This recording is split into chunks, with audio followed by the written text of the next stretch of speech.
Blog Talk Radio.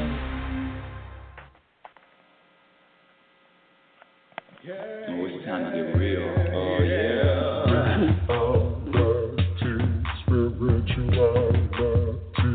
It's a new experience.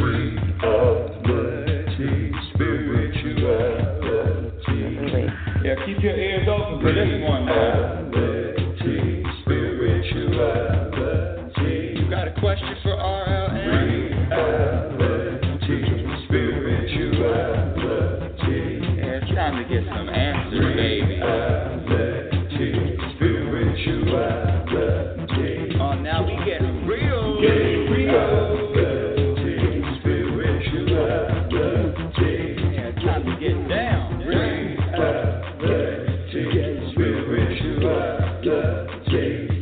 You don't feel good now. Real good. Now, that's what I'm talking about. Welcome, everyone. Welcome to Reality Spirituality. I'm your host, Rebecca Lynn Norrington, and thank you so much for being here. I welcome my audience, especially the new listeners. I get emails every week, maybe, 3 to 4 new listeners with a lot of questions. And I just want to say that you can email me at info@RebeccaNorrington.com with any of your questions if you don't want to call in live. And the number to call in here to ask Rebecca anything is area code 646-564-9619. Again, area code 646-564-9619. Now, who is this? Who is she? Who is this Rebecca Norrington, this Reality Spirituality show? What is this show about? This show, Reality Spirituality, is about how to, listen, life is filled with highs and lows. And we don't use labels on this show, but for the sake of explaining to the new listeners, highs and lows, this show is about not only how to navigate the highs and the lows, because quite frankly, one of my favorite sayings is recover quickly and rejoice quickly. This life is about each moment. It's about moments of whatever the experience is, moments. So your moments, of course, don't last. So it's really about staying in the moment, how to stay in the moment, and what that means, not what that means, but the only reality that we have is our present moment. A couple of weeks ago, no, I wasn't on the air last week. You know what? I just was not inspired. Let me tell you something. One of the things that I really got finally is this notion that what I have to do, what I should do, what I should do. Well, let me tell you something, my dear Reality Spirituality audience. If I am not inspired to do something, especially if it's something that I plan for myself, I could have 100 plans for the day. I could have 10 things on my to-do list. And if I am not inspired to do it, guess what? It ain't getting done. And it took me years and years to be okay with that, to be okay with not criticizing myself when, I wrote all this down and I didn't get to everything on the list, right? No. What I've discovered, what I've found out to be the truth, this is for me, I'm only speaking for myself, that what if I have 100 goals? What if I have 6-month goals? And what if my goals don't match up or they don't align with the goals that the universe has for me? Now, when I say goals, my goals are totally, or let me say this. If you've listened, you know that I don't have goals. But if I did, they would never include anything that I needed to do other than deepen my connection. Let me explain. My goal, my intention, my agenda for the rest of my life is going to be how to get a deeper connection, how to be more conscious, how to live in awareness in every moment, how to live in the present moment, how to trust more, how to let go, how to be okay with uncertainty, how to be the example of the energy, be the example of the universe, how to be a human example of the universe. So what does that mean? How to accept everyone, including self, as is.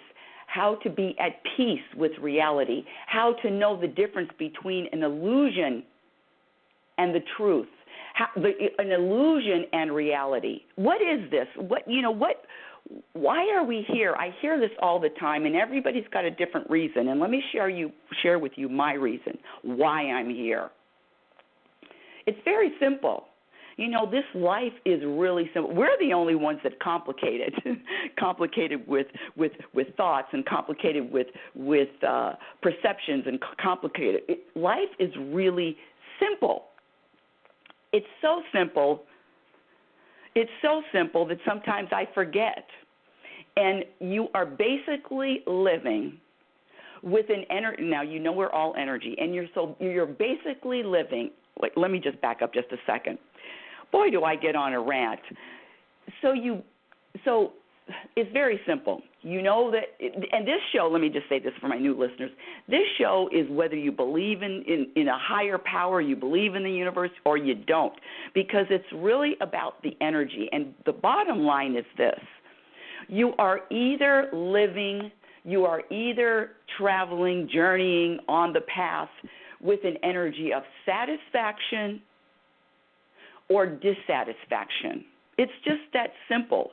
So in every moment, you are either satisfied with what's going on or you're not. It's really that simple. And, ups and downs and everything in between. Being a self-proclaimed happiness specialist has a lot of responsibility. And since I am claiming that, and since I really do feel that is my purpose, how to teach this. In other words, and how to teach it, how to be it. And I believe, for me, the universe throws things at me, throws challenges at me all the time. Well, listen, even before all of this awakening consciousness or this growth, I've always been on this path looking for something, always looking. At first I thought I was looking for Mr. Right. Then I'm looking for a job title. But it's always been searching for answers. And finally the answer is the purpose. The whole purpose is to grow and expand, and then to share your growth. See, backing up to the whole health issues, a few weeks ago, if you follow the show, in August, I was I drove myself to the emergency. That was in August, probably the end of August, last couple of weeks in August. And I was having really, really, really bad stomach pains. I'm having bad stomach pains if I get in the car and I drive myself. And I was vomiting, really bad, cramping, and it was the most uncomfortable feeling. Not as bad as having a baby, I should say, but it's right up there. I digress. And from that first time, what I started doing, I found that I couldn't eat. For some reason, my stomach was really sensitive to what I had been eating, which was a lot of junk. Well, I go back and forth. I eat healthy sometimes. Most of the times I eat healthy, and sometimes I just don't. And so what I found is that my system, my digestive system, for some reason was telling me, excuse me, but you're going to have to be a little bit more conscious about what you put in your body. You're not getting any younger, Rebecca, and so certain things that I could eat, certain things that I could do, which really just, oh my gosh, please don't get me started on what I used to do and now I can't do it anymore. Don't get me started on that list. But getting older, I'm finding that there are certain foods that I cannot eat, and I had no clue until August. So in August and September, most of September, I'm on this bland diet. I'm on these rice porridge and rice cakes and anything bland you name, that's what I was eating. So consequently, of course, I lost a lot of weight, probably close to 40 pounds. I haven't gotten, well, yes, I got on the scale when I went to the doctor. I was 113.8, and I haven't been 113.8 pounds since high school. Now, after the test, and the last time I was on the air was a couple of years ago, so let me just, a couple of weeks ago, so let me just update you. I had a endoscopy and a colonoscopy on the same day, but luckily I was out. I also had a biopsy done from that. I've had blood work, and I've had a CT scan, which was an MRI with an IV. All of these tests. So not only am I thinking, because listen, I'm just like everybody else. What could it be? What's wrong, right? Focusing on what's wrong. And that's where the challenge comes. The challenge comes with what happens when you are faced with these life events. And everybody is faced with them eventually in their own time, but we all have our challenges.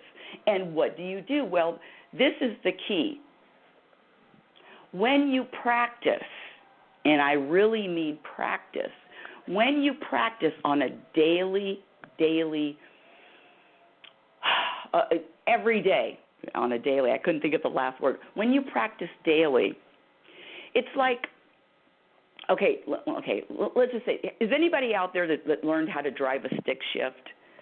Well, I learned how to drive a stick on hills. We lived in an area where there were a lot of hills, and so it's hard learning how to drive a stick, but it's even harder learning how to drive a stick shift on hills. But eventually, with enough practice, thank you, Ralph Norrington, for not yelling at me when I would roll backwards on the hill. Thank God I knew where the brake was. But when you practice on a daily basis, trusting, and I mean trust with capital T-R-U-S-T, trusting that the universe's plan, that the divine plan is perfection, and I really mean trust that when these things happen in life, when you're challenged, when you're faced with life, health, money, relationships, when you're faced with all of those, you just automatically go into trust mode. Now, let me speak for myself. I've been pretty healthy. I've got a couple of things that happened, but for the most part, I mean, I've never had a broken bone. I've been pretty healthy. And so it takes me a while to adjust to, okay, now there's an issue. Now you're going to have to make some changes. And it's the adjusting. The adjusting is, the adjusting to a change or something, or maybe you're not going to be able to fill in the blank. Okay, let me just say, dairy, my system doesn't agree with any kind of dairy. Do you know, and if you know me, I put sour cream on everything, on my eggs, on my steak, on my chips. I mean, I love sour cream. And cheese. Oh, my God, the cheese. And so all of these things, I found out that certain things I'm attached to. I was attached to cheese, having cheese. And it's really looking in the mirror and getting real. And I have to say that for maybe a week and a half, 10 days, I was physically and emotionally exhausted. And when I'm at the state of just being physically and mentally exhausted, I was open to being so vulnerable to the worst thoughts that you could ever imagine. Stomach cancer, liver cancer, pancreatic cancer, I knew I had some kind of cancer. I knew I had something, quote, serious. I could feel it. But this is the thing. Regardless of the outcome, regardless of the diagnosis. I mean, last week, 2 weeks ago, I was ready to accept cancer. Okay, cancer, let's get through it. Because, listen, I've known people that have had cancer and they come out of it. I mean, so I'm not going to be the only one that defeats cancer, or I'm not going to be the only one that has had that challenge. So it's not, oh God, woe is me, no. But it's the adjustment to changing the thoughts and trusting. And so the practice of trust, the practice of knowing that the universe has your best interest in all of it. Everything is designed perfectly. Do you believe that or not? Do you trust that or not? And the behavior, and the behavior is your answer. How are you behaving?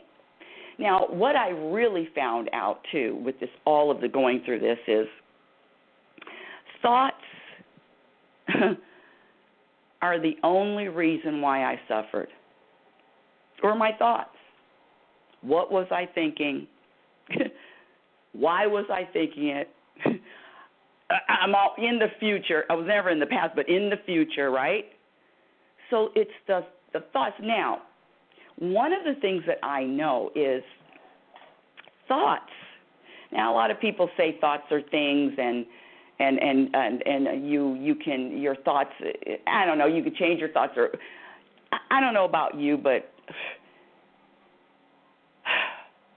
I have the same, I have negative thoughts, fearful thoughts, what if, all of this kind. I've had those same thoughts. But the real thing is, so in other words, acceptance of the thoughts, but do I put any kind of power? Do I give these thoughts any power? And what I found out was, yes, I was giving my negative thoughts, this is what's going to happen, power. Now, I'm sure this isn't going to be the first time or the last time I'm going to be challenged with any kind of, who knows? I don't know. Maybe I won't. Maybe that will be the last time.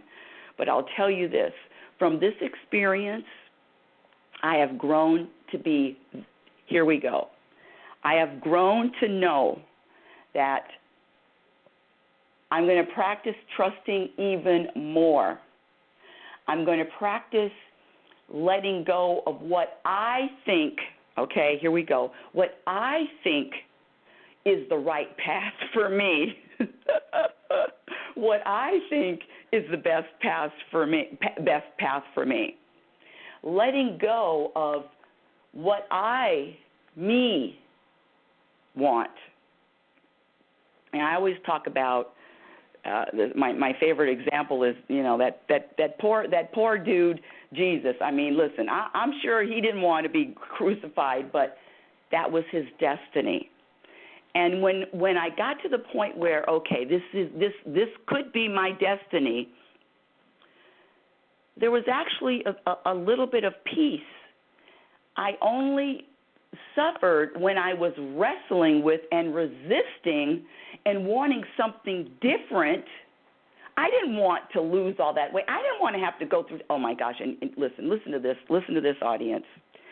So I've had all these tests, and then when I get the call from the doctor and he say that we didn't find anything, and then I've had the tests reviewed by my gynecologist who's known me probably, 20 years now.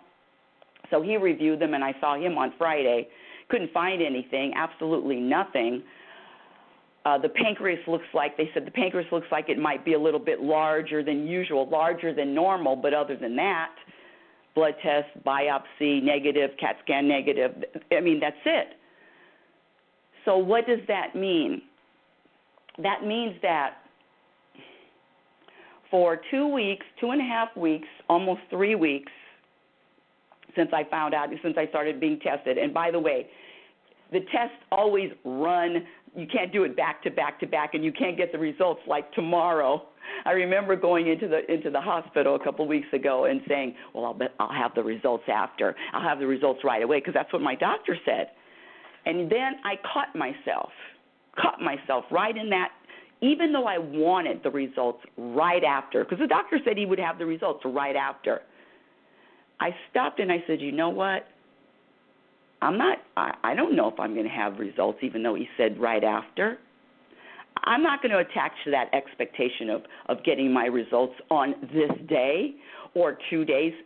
I heard just give us a couple of days, by Thursday, by Wednesday. None of those days worked out, by the way. Nobody was calling me on the days that they said they were going to call.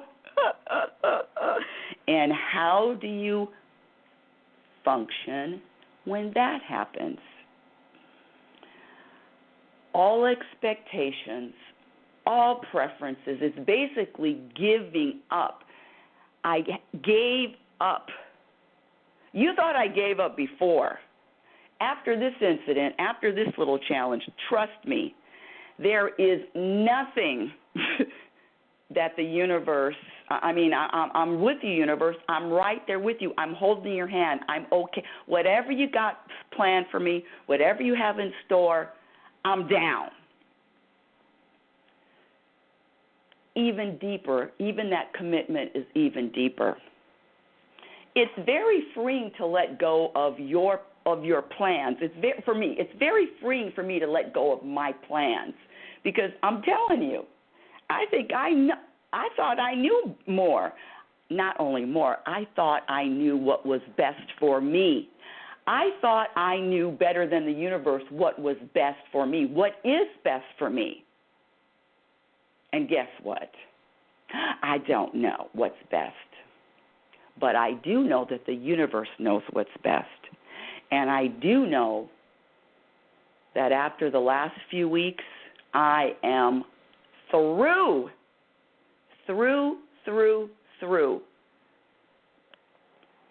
with sticking my nose in the universe's business.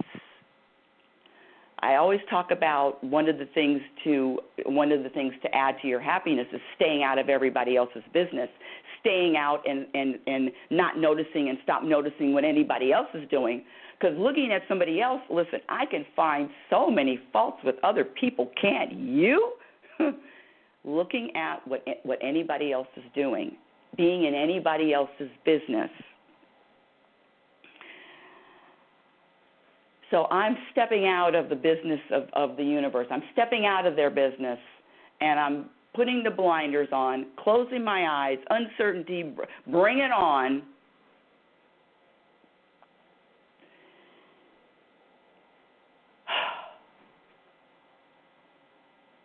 The one of the hardest lessons that I've had to, hold on a second, swallow, one of the hardest lessons, and I say hardest is because, I'm stubborn. Listen, I want things my way. I don't know about you, but I'm a my way or the highway kind of girl, or at least I used to be. Hold on a second, I need a drink. Okay. And one of the things is this letting go and allowing the universe to work its plan. So let me just go really quickly to the importance of happiness class, the Truth About Happiness class that I teach every Thursday. I teach this class. In this session there are 11 people that signed up, give or take. Give or take, that's really funny. Give or take, it's 11. And the room that I teach this class, in other words, the room where I teach this class happens to be a room with 3 pool tables in it. It's at the recreation center. So, and I was new on the higher list, so I get the least, the room that nobody wants to, the room that nobody wants to teach in, because quite frankly, seniority, the people that have been there longest, they get the best rooms. And I've been in that room for almost a year and a half. Well, a year and a half now, but it's a room with tables and 3 pool tables. It's a huge room. And I've often said to my class, I said, you see where I'm teaching this class? I'm teaching it at the rec department with 3 pool tables. It's not even a classroom. And I actually have to sit on one of the pool tables because I don't really stand that long. I sit on one of the pool tables. And I used to say, not always, but I used to say, universe, so this is my stage. This is my stage. A room with 11 people and 3 pool tables. This is it. My stage isn't Madison Square or the amphitheater or Staples Center or AT&T. That's not my stage. Are you telling me that this is it?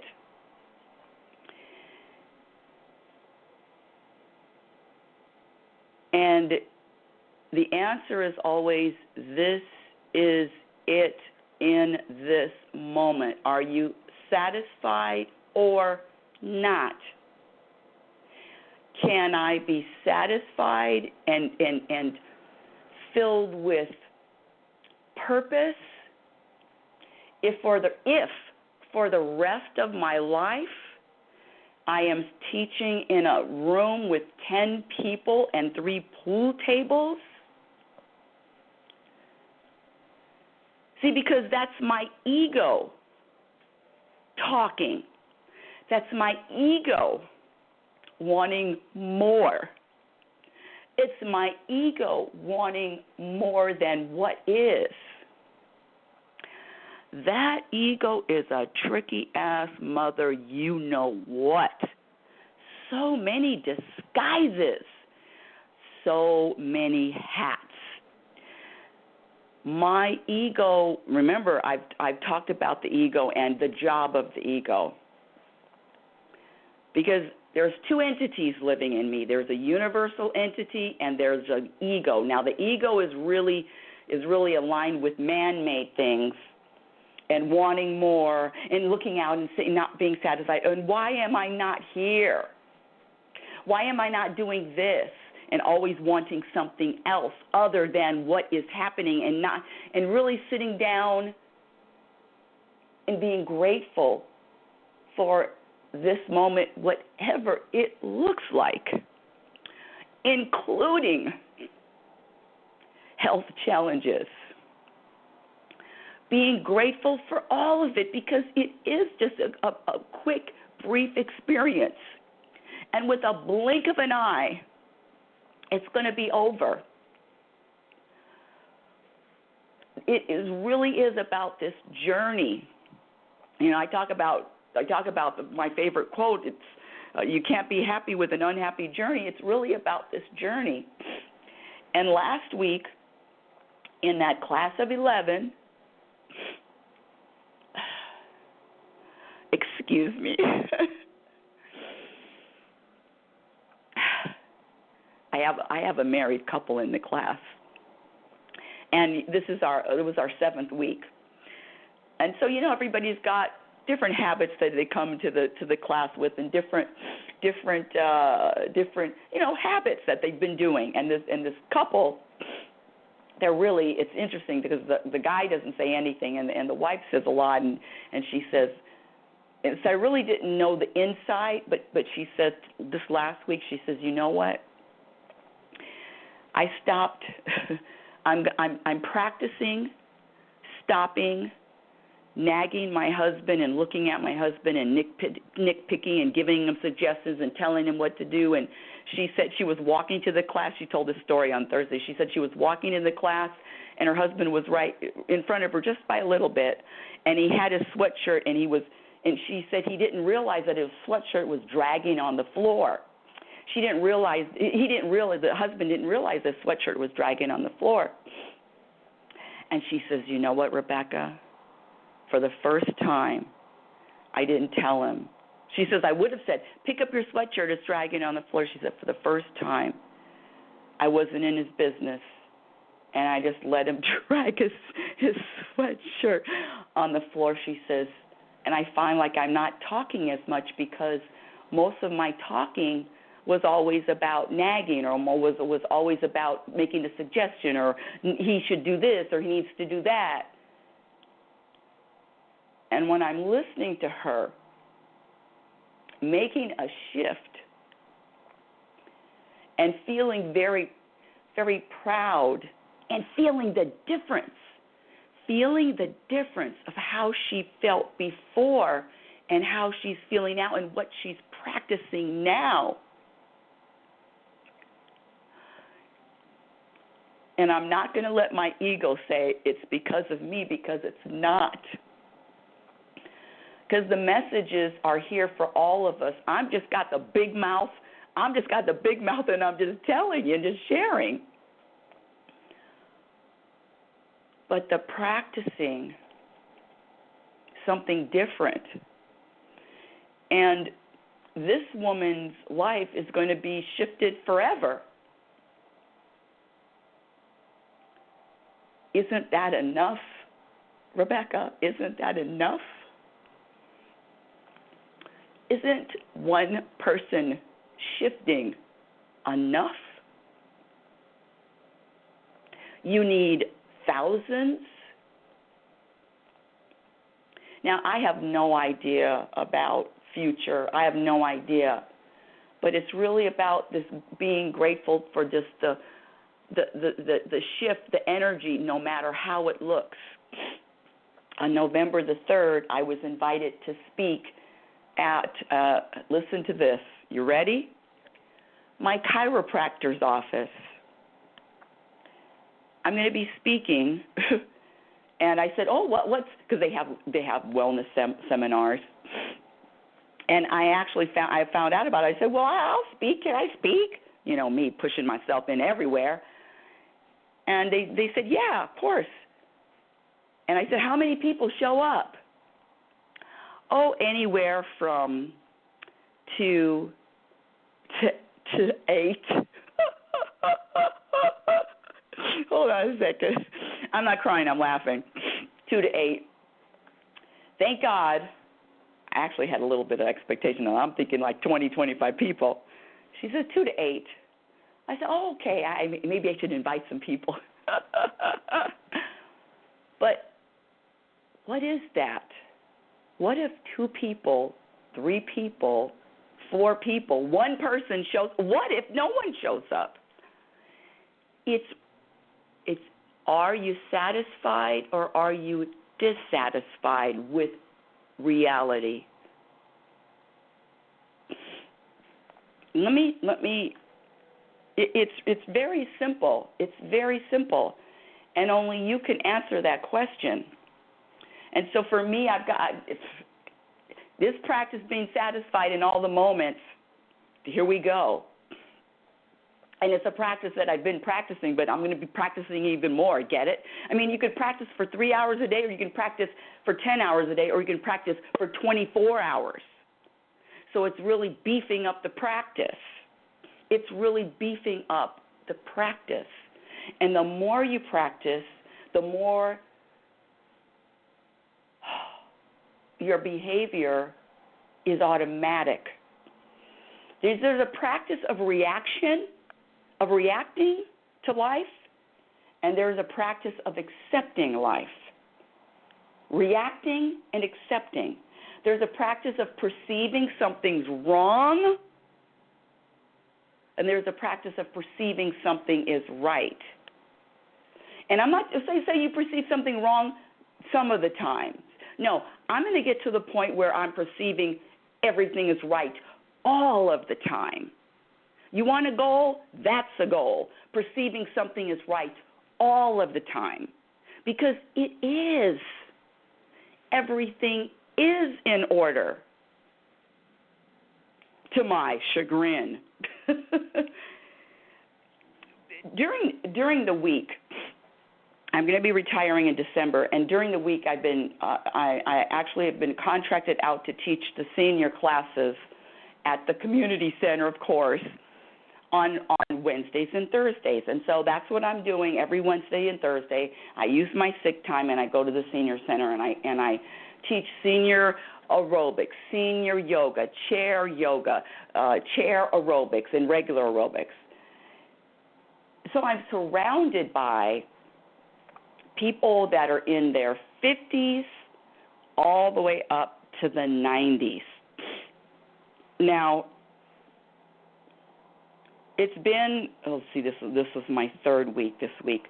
So it's been a while, and people are being familiar with me and me with them. And so I'm hearing more stories. And I have to say, audience, that 100%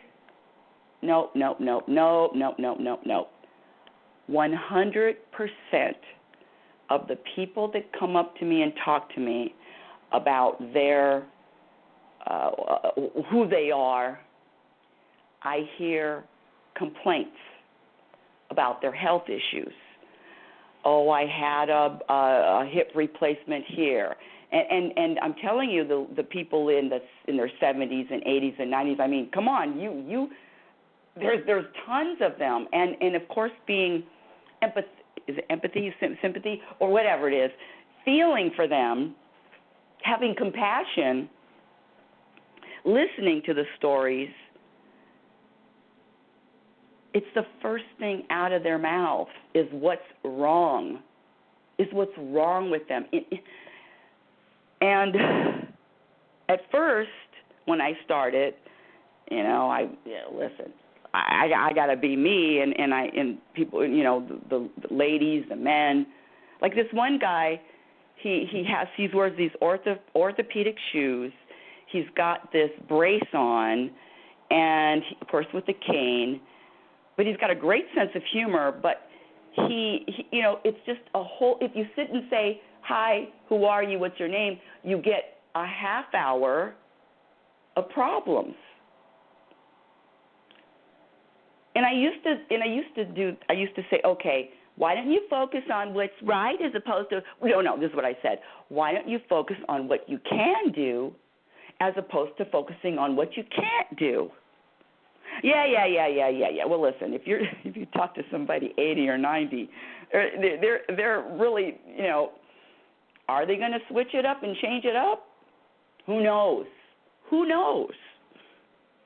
But I even had to check myself and just accept that these people are in the stage that they are in, and that's what they're doing. It's really accepting them.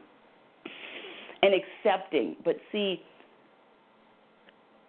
it goes back to practice. What am I going to say and do at 80 and 90? It's what I'm going to be practicing right now at this age. Whatever you practice on a daily, moment-by-moment basis is exactly what you are going to get.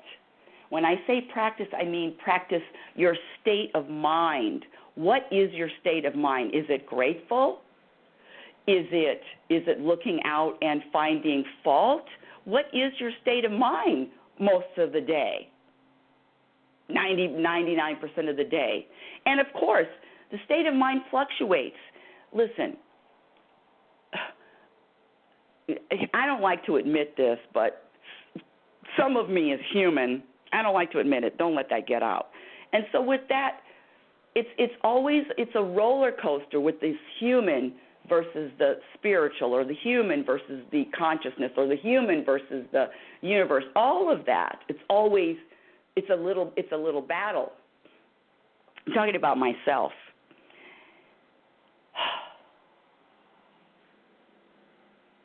letting go and practicing what's right, and practicing seeing, and practicing switching a perception. Let me just switch real fast. If you've listened to the show, you know that one of my greatest challenges is my mother, and mother pushing buttons and all. And really the bottom line is this: it's me not accepting her who she, accepting her, total acceptance, without wanting her to be different. Now, come to find out recently that she has more health issues, and she really didn't want to confide in me and tell me, but I found out anyway. The universe always found out anyway. But I'm thinking to myself, what the hell is wrong with me still struggling with this woman all of my life? Not all of my life, but all of my life struggling. What is it? What is it within me? And I came up with something really honest that I had to admit. Every time I had this sense or feeling, listen, I could list 100 things that my mother, positive, but my thoughts were always on what's wrong with her. But this is even deeper. I wanted to have some kind of influence, some type of control, because honestly, I'm thinking that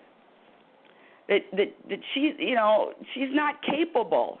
My father didn't think she was capable. She's always has other people helping her out. She's not doing anything. She never does anything on her own. She's got people helping her out. And the real problem is really me. Again, I hate that when it's always me. I hate it because I had a lack of trust in the universe that whatever she decides, however she is organizing her life, finances, health, whatever it is, why am I not trusting that she's going to, that it is a divine plan? Why do I think that? In other words, I finally admitted that with her, because it's funny because in certain things, my trust is off the scale, but for some reason, and this is only with this one woman, I'm thinking it's my last challenge. That for some reason with this one woman, I still didn't trust that her decisions were going to, for my benefit. You got it? I still didn't trust that. And the universe just slapped me in the face with it. And my conversations with her always had a little, little suggestion here, maybe a little suggestion there, maybe a little comment here. And it's all about accepting her the way she is. And let me tell you something else. This woman, my mother, has spent her life not being accepted by anyone. She was how you have a litter and a litter of puppies, and there's always a weak puppy. There's always a little teeny puppy. Or even I know when penguins have babies, they only take care of one, and they only take care of the strongest one. The other one is left to die.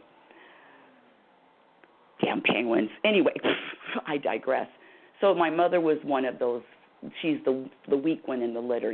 She was just very sickly. She had just had a lot of little issues, and never really accepted by her parents, by my father, by her siblings. The weak one, the one that people pushed around. That one, the weak one. And the universe just hit me with, you know what, Rebecca, you are going to be the only one that will be the word isn't qualified, but the only one that she's going to feel that acceptance, total acceptance of who she is. That's your job. That's your purpose. Because nobody else has.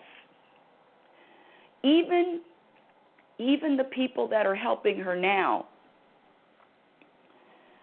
My mother's out there. She's an individual, trust me. And she's got some ideas that are woo-woo. But what it really is she's just creative.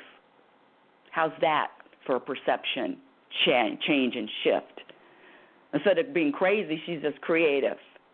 So it's did I say she's crazy? Because I'm crazy too, so we're both from the same tree. But listen, now that I know, and I have an assignment, the universe actually gave me an assignment to accept her, practice accepting her without suggesting, making any comments. It's a yeah, okay, interesting, yes. Wow, Mom, really? That kind of thing. Total acceptance.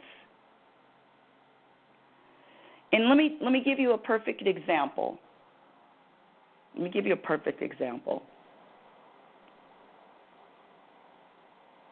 Of me not accepting.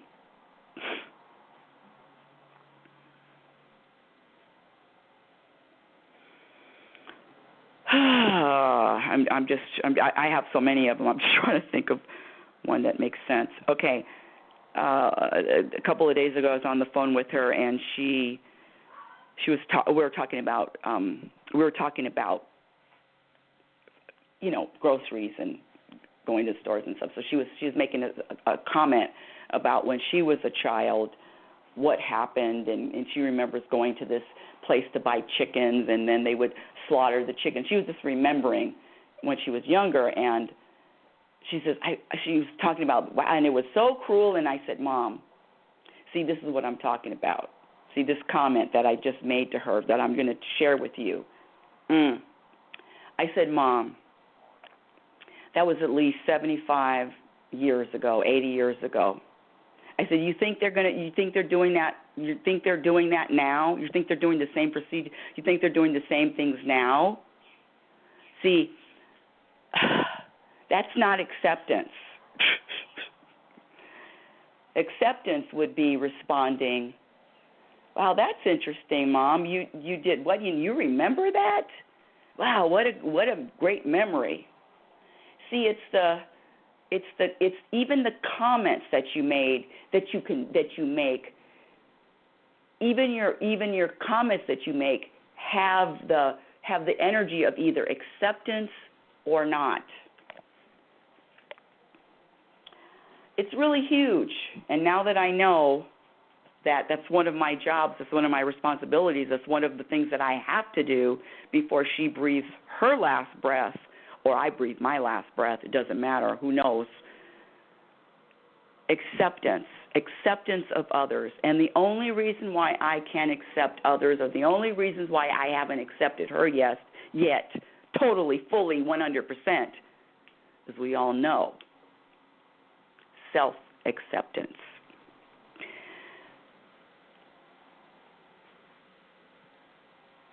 The journey has ups and downs and everything in between. But it is the journey. And the practicing, that what you practice, what you practice is who you become. What you practice becomes your identity. Just like I said, my seniors who they just practice complaining about their health, and that's what you become. So it's very, very important to pay attention to what you are practicing. Your practice becomes your identity. Reality Spirituality is heard every Sunday. Thank you so much for listening at 7 a.m. You can go to my website at RebeccaNorrington.com. That's RebeccaNorrington.com. And you can email me at info@RebeccaNorrington.com with any of your questions. You have any questions for your life, please. I love questions. You know I love questions. You can go to Facebook and go to Reality Spirituality and like Reality Spirituality's Facebook page. Until next time, my dear audience, I want you to remember who you are. You are a physical extension of the universe. You're always growing. You're always changing.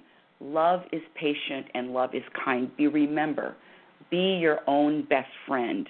You cannot have a happy ending to an unhappy journey. You've been listening to Reality Spirituality. We will chat again next Sunday. Thank you all for listening. Oh, next Sunday we're going to talk about the election, of course. Of course we have to talk about happiness and politics. What? Is that even possible? I say yes. Yeah. Oh, it's time to get real. Oh, yeah.